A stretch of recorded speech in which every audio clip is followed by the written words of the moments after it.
In the Sahara Desert, temperatures can reach 80 degrees Celsius on a daily basis. Over an area of approximately 9 million square kilometers, this desert receives approximately 22 million terawatt-hours of power. The sun's rays every year, that's more than 100 times the amount of energy we use every year. Could a solar panel-covered desert provide a long-term solution to our energy woes? With enough kinetic energy, light particles can break electrons out of their stable bonds on a solar panel's surface and generate electricity. These electrons, on their way back to equilibrium, generate electricity. Panels are limited in the amount of power they can produce. Solar panels are only capable of converting a fraction of the sunlight they receive because they are only capable of interacting with certain wavelengths of light. In fact, even the lightest particles they can convert bounce off them without ever striking an electron. With the help of scientists and engineers and a large government investment, solar panels are now producing more electricity than ever before. Incoming light particles are more likely to interact with electrons if the panel's surfaces are coated or patterned with anti-reflective coatings. There has been an increase in commercial solar panel efficiency from the teens to 25%, with experimental models achieving up to 47%. The global supply chains for other technologies that use the same materials have helped lower the cost of solar by 89% in the last decade.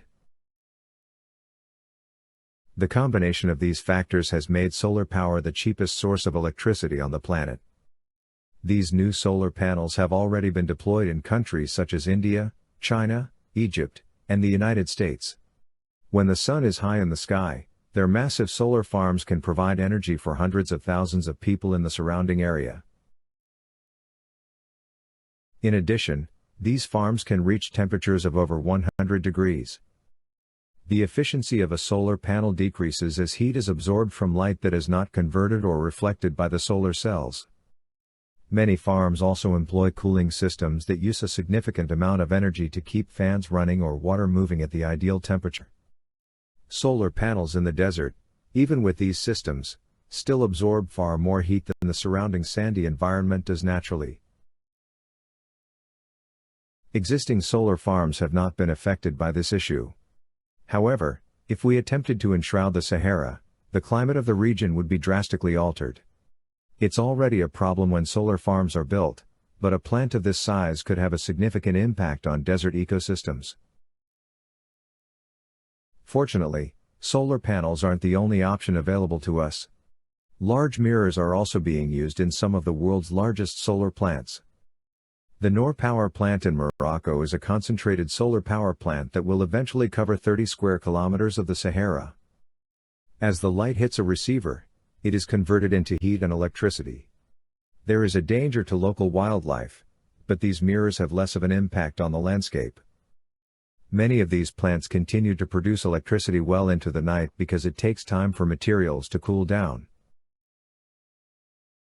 Industrial solar farms, whether they are made of panels or mirrors, are often easy to integrate into existing power grids. However, it is much more difficult for them to get their electricity outside of their local power grids.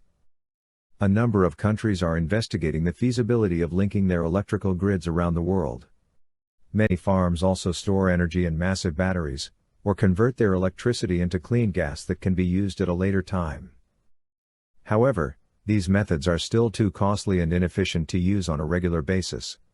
To make matters even more problematic, the mining and supply chains that go along with industrial renewables can have many of the same drawbacks as those of fossil fuels. Fortunately, solar power can be generated on a variety of scales, from large industrial farms to single-family homes and rural communities. Off-grid areas can use these projects as a supplement to their existing energy supply or as a standalone energy source.